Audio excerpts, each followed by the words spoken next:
Assalamualaikum warahmatullahi wabarakatuh. Hello teman-teman, let me introduce early. My name is Fatihatus Salama. I am from 2nd grade TBIC, State Islamic University, Profesor Kiai Haji Saifuddin Zuhri Purwokerto. Ya, di sini saya akan menyampaikan sedikit materi tentang pendidikan anak usia dini.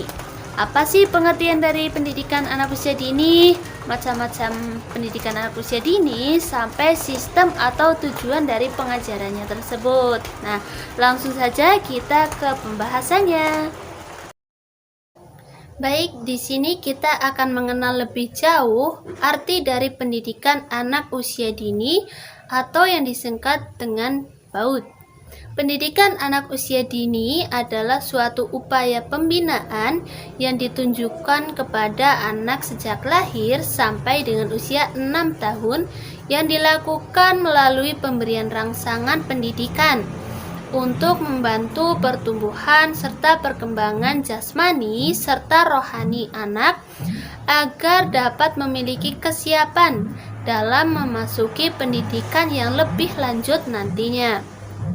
Nah, pendidikan anak usia dini ini dapat diselenggarakan melalui beberapa jalur, yaitu jalur pendidikan formal, jalur pendidikan non-formal, dan jalur informal. Nah, yang pertama adalah jalur pendidikan formal. Jalur pendidikan formal ini merupakan pendidikan di sekolah yang diperoleh secara teratur, sistematis, bertingkat, atau berjenjang, serta mengikuti syarat-syarat yang jelas. Nah, sebagai contoh ada Taman Kanak-kanak, Raudatul Atfal atau yang dikenal dengan RA. Nah, RA ini dikelola di bawah Kementerian Agama. Dan juga ada TKLB, yaitu Taman Kanak-kanak Luar Biasa.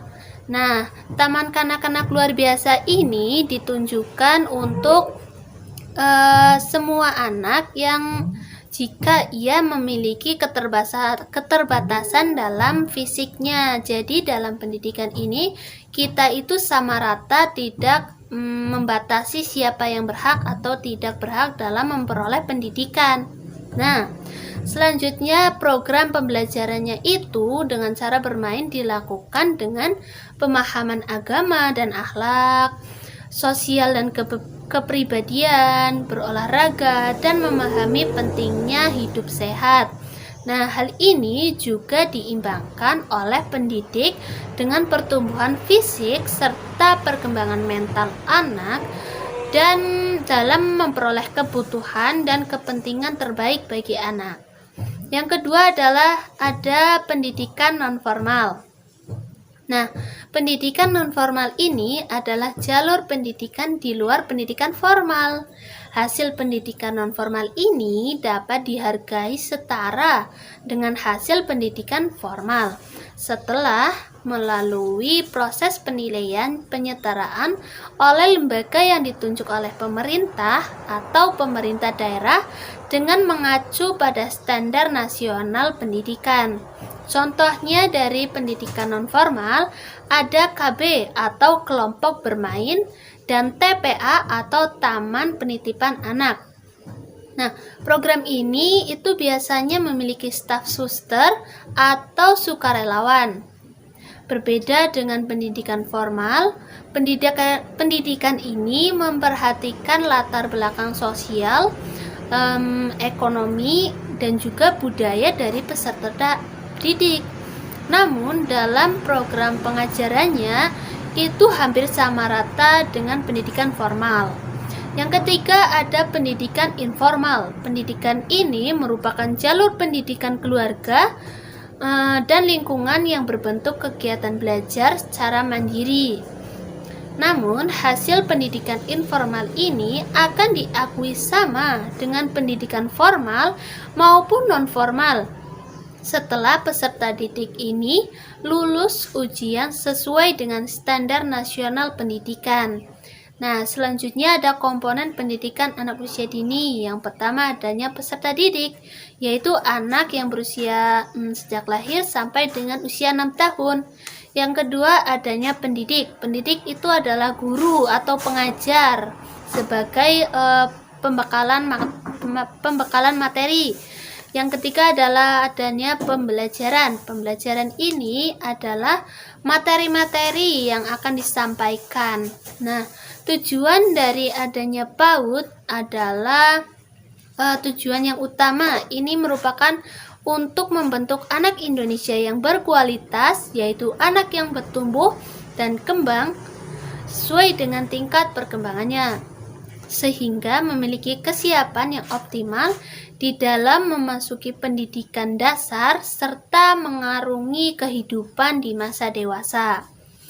Nah, selain itu, tujuan lain adalah membangun landasan bagi perkembangan potensi peserta didik agar menjadi manusia yang beriman dan bertakwa kepada Tuhan, memiliki akhlak yang mulia, memiliki kepribadian yang baik, memiliki akal pikiran yang sehat, berilmu, memiliki kekreativitas, mandiri, serta dapat menjadi warga negara yang demokratis serta bertanggung jawab atas negaranya dan bangsanya.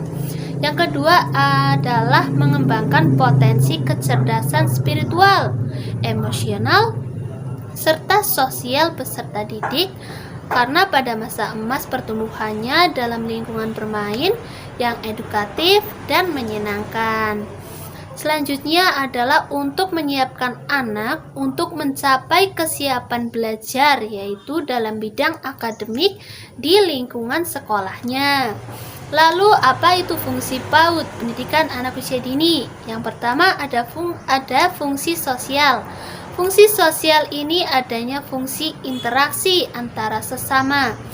Selanjutnya yang kedua adalah fungsi bermain. Nah, mengingat anak usia dini ini rentan dengan bermain, jadi dalam dunia pendidikan anak usia dini itu mereka menyelenggarakan belajar namun bermain, belajar sambil bermain, supaya anak tersebut tidak bosan dan juga dapat membantu meningkatkan kemajuannya dalam mengingat pembelajaran tersebut.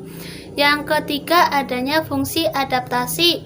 Fungsi adaptasi ini adalah fungsi penyesuaian dari dalam diri serta yang ditujukan untuk beradaptasi dengan lingkungan sekitarnya, dengan teman sebayanya, dengan peserta didik, dengan gurunya, seperti itu. Yang selanjutnya adalah fungsi pengembangan. Nah, di sini di dalam fungsi pengembangan ini itu bertujuan untuk mengembangkan potensi kreativitas, ya, termasuknya dalam mewujudkan generasi yang baik serta dapat bertanggung jawab terhadap negaranya di masa depan. Sebagai generasi muda penerus bangsa dan negara, khususnya kita para pemuda dan pemudi, serta semua masyarakat, dalam membangun dan menciptakan bangsa yang cerdas, bertanggung jawab, dan berakhlak adalah tugas kita bersama. Oleh karena itu, marilah kita tanamkan jiwa berkependidikan yang siap bersaing antar negara yang baik kepada anak sejak dini. Karena kemajuan bangsa ini harus ditanamkan sejak kecil dan menjadi pribadi yang luhur dan berbudi pekerti itu sangatlah baik dan bermanfaat untuk masa depannya nanti. Mungkin sekian dari saya video kali ini, semoga dapat memberikan berbagai manfaat pengetahuan bagi kita semua. Kurang lebihnya saya mohon maaf. Thank you. Wassalamualaikum warahmatullahi wabarakatuh.